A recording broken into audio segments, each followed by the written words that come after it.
And we're back for another episode. In this episode we're going to be unlocking Alexander. And as always, hello from Mithrie. So this is a part of the Let's Just Get It Over With series.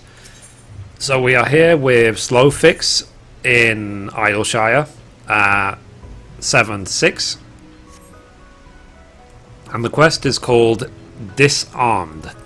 So let's talk to him. So he says Slowfix looks more agitated than you have ever seen him.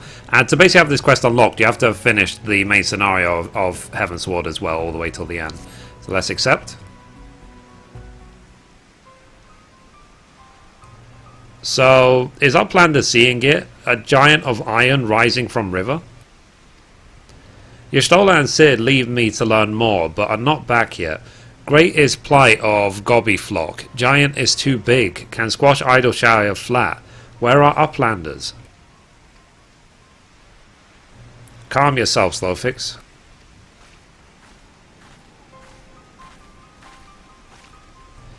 Ah, Mithrie, 'tis well you are here, for our need is dire. A colossus of steamer steel has risen from Phaliac. Yet it is no mere forgotten contrivance of Charlian. The resultant etheric disturbance confirmed it is a primal, and that it was summoned amidst the ruins left for the river to reclaim. For a mercy, it stopped dead no sooner that it had broken the water's surface, but so long as it remains in our realm, it may spring to life again at any moment.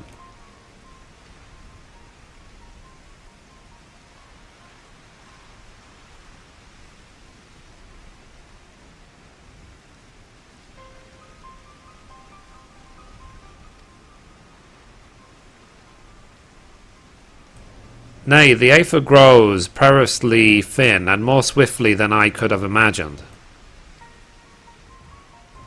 The primal is bleeding the land dry. Should it be suffered to continue, this entire region will become a barren waste in a matter of moons.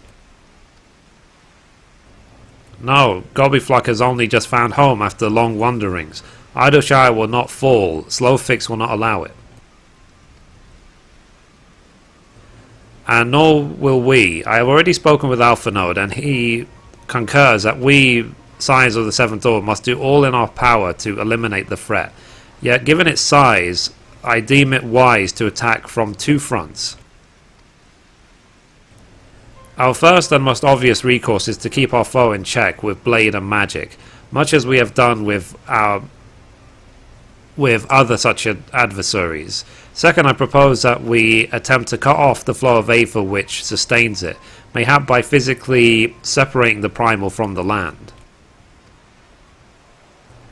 If we are to rid the Colossus, I think the latter course more promising, and mean to enlist Master Matoya's aid in pursuing it, yet such things take time. Thus, I have asked Master Garland to remain here and keep watch over our foe. Given its apparently mechanical nature, his expertise should prove invaluable to you. To you, I say, for I would leave the fate of Idyllshire in your hands. Should the primal chance to stir ear in my return, you are to join Cid in repelling it. An inviable task, but one which you are singularly qualified. Yep, Mithrie's ready for the challenge. So rest assured, I did not mean to linger with Master Matoya any longer than necessary. The moment we find a solution, I shall make haste to rejoin you here. Well then, let us be about our duties. I will leave you to discuss strategies with Cid. Bactris is keeper of knowings for Idyllshire. Can say where Cid has gone. Uplander should start with Bactrix.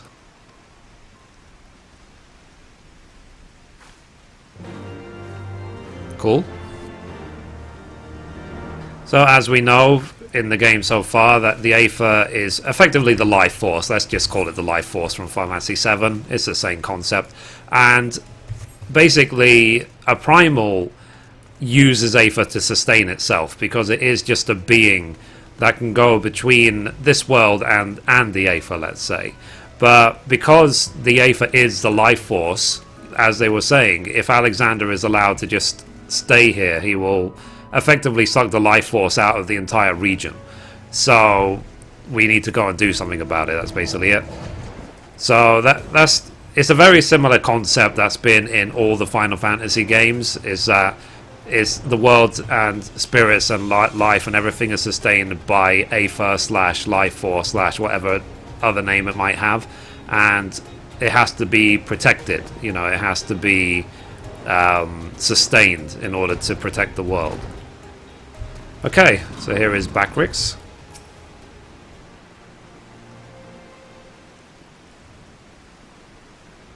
So Backrix is keeper of knowings and data. What does Uplander wish to learn about? Ah, Uplander comes in search of Sid, yes?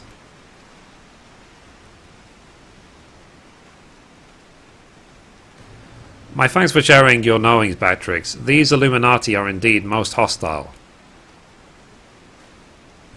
Ah, Mithrie, old friend, you haven't seen Y'shtola, have you?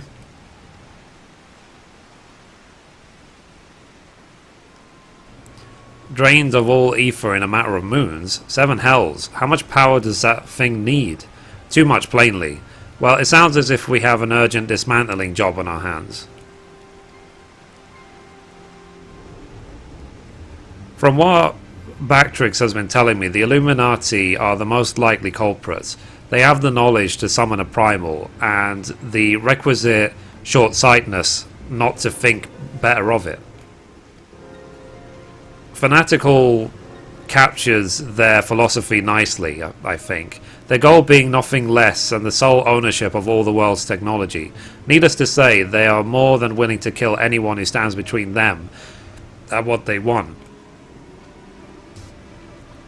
Quite how they managed to coax a primal into the hulk of a Charlian defense mechanism, I don't know. But it looks like they've made themselves a tidy little fortress inside the Colossus. We'll need to contend with them if we're to disable the thing. As for the task itself, simply destroying whatever serves as its engine should do the trick, assuming it is in fact mechanical. But before all that, we'll need to find a way in through yet another bloody barrier. So, barrier is not new, rose up 3 years ago after ground made shiver shakes. Ruin was freed from riverbed then. Round Rocks was there, saw with own 2 eyes. Round Rocks? Sorry, who is? Daughter of Slowfix, Round Rocks loves junk more than all other gobbies. Was collecting them and is playing now, look. So, shiny junk and sparkly rocks, bitty bobs and whirly cogs. I'm sorry for interrupting, Round Rocks, but I need to ask you a question. When the ground shook 3 years ago, did something come bubbling up to the river's surface?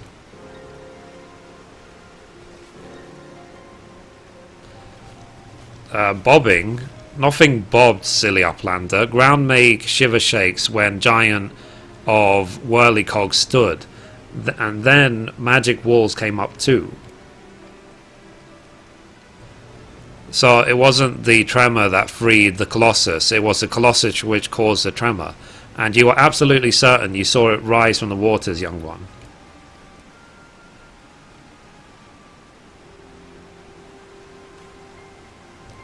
Seven hells. I think someone tried and failed to summon it 3 years ago.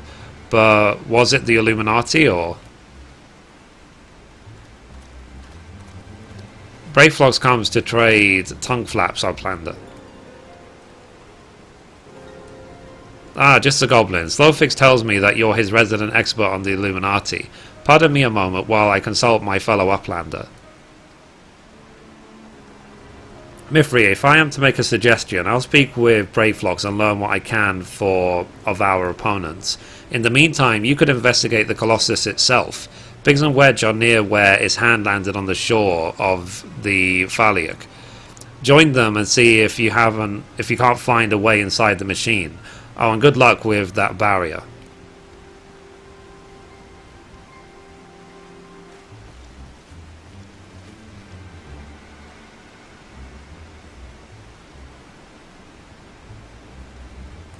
Oh, who's this girl then? Right, so let's go straight to Biggs, who is pretty much at the hand of Alexander. And Alexander is a primal that has existed in old Final Fantasy games. Alexander in Final Fantasy IX is one of my favourites. I won't spoil the story, but he kicks ass. So, anyway, almost there. Okay, here's Biggs.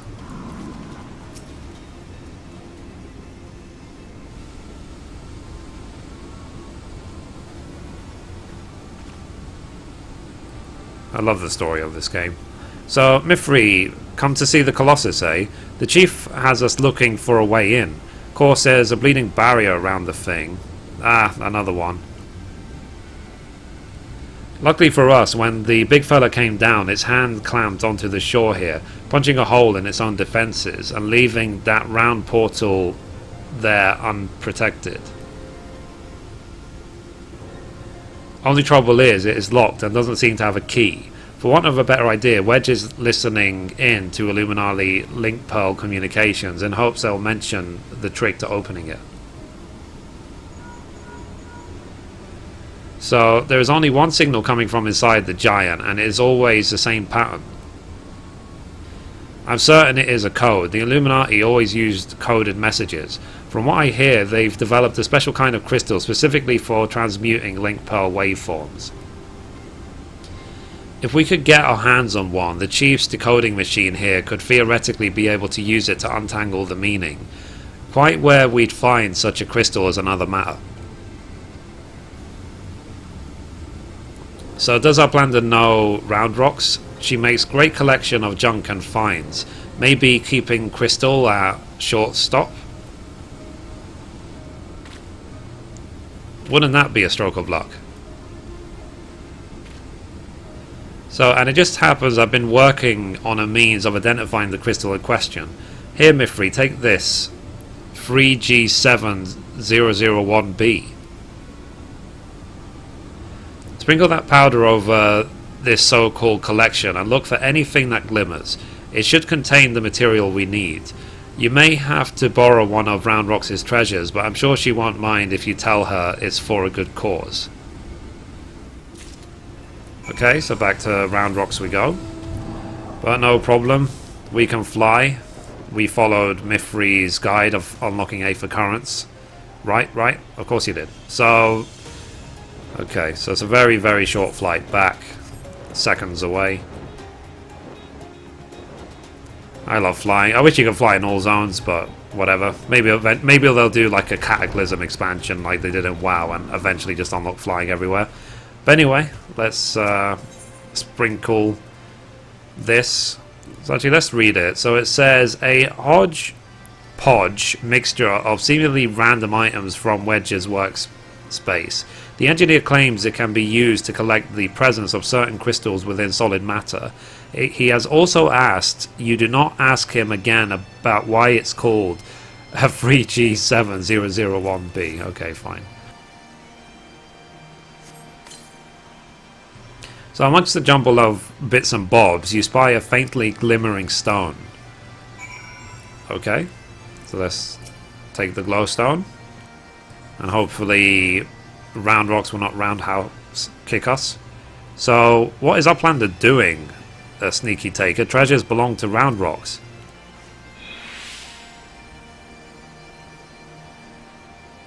Uplander needs it for giant whirlycogs, but glowstone is most favourite treasure of Round Rocks. Alright, but Uplander must promise to bring it back, or Round Rocks is getting very angry. Makes sense. So, back to Wedge we go. I'm so happy I was finally able to upgrade my PC so I can enjoy this at maximum quality. It's really awesome. Not quite at 4K yet, but who knows, maybe soon. If I pick up a second graphics card or something. So anyway, here is Master Wedge. So, Mithrie, no burns I see. Oh, no reason. Tell me, did the 3G7001B reveal anything? So let's hand over the glowstone. It says, Unsure of its origin, Round Rocks has given the light-emitting rock a compound name, a linguistic convention common in the Goblin tongue. Okay? So, thank you, and you have my word that I'll give this back to Round Rocks when I've finished with it. Now, let's take a listen to what the Illuminati are really saying.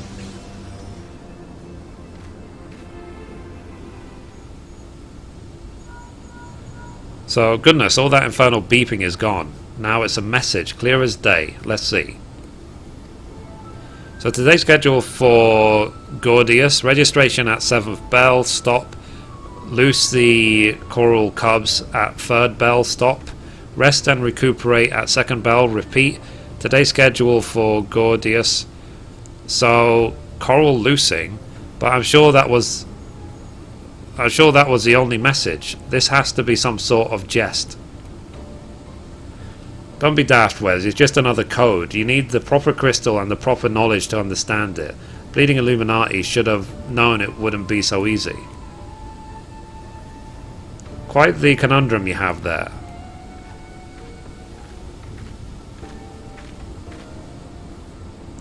So, but it's your lucky day. I'll crack the code, assuming we can come to a little arrangement.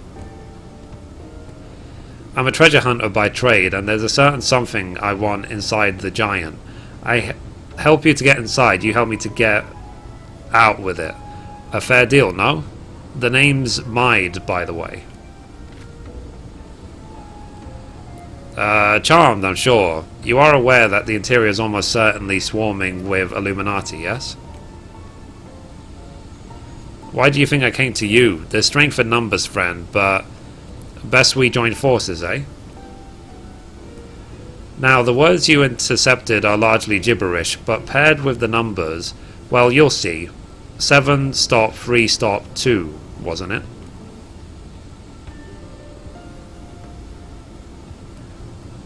You, the big one. See the pipes atop the hatch? There ought to be a valve up there with a hand wheel. Imagine it's a clock and try turning it right 7, left 3, and then back to 2.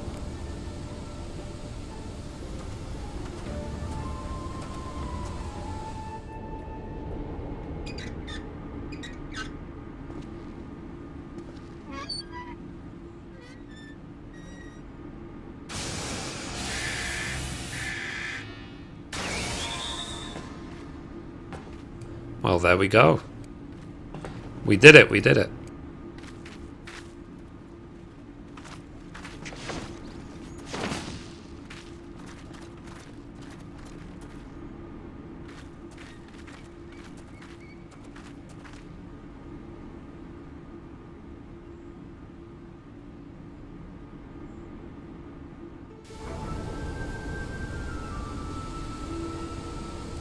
So the Illuminati have been announcing the way to enter the Colossus all along.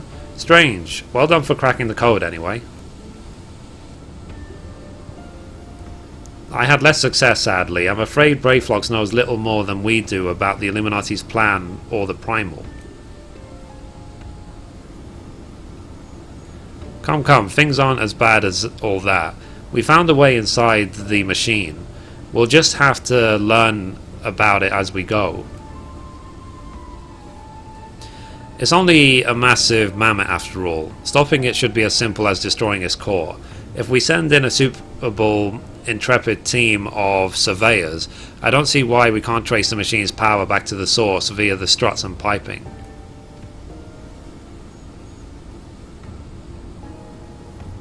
And I know just a woman to lead the party. What say you, Mithrie?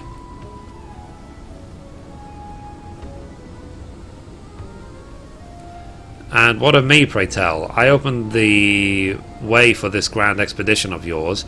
Surely that's earned me a place in your little band to hunt for my treasure.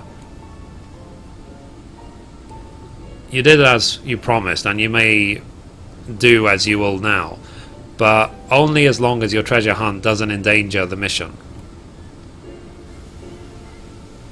I'd join you if I could, but there's something I need to see to first. I'll leave Biggs and Wedge here in case of emergencies. Good luck, my friend.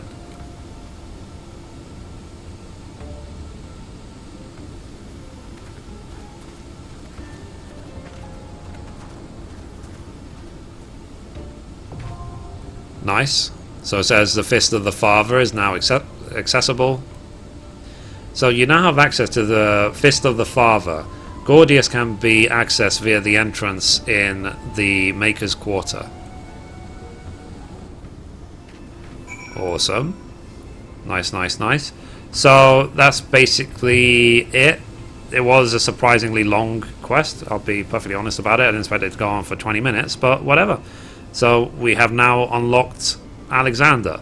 And to get into Alexander, you actually need an average item level of 170. So, and it says awards obtainable are weekly. So when we get into Alexander, we'll see what we can get and so on. And I am ready, I suppose. I have 175, so I am adequately equipped for the job. So we'll see how Alexander goes. So anyway guys, that's it for this episode. Thank you for watching, and as always, goodbye from me and goodbye from Mithrie.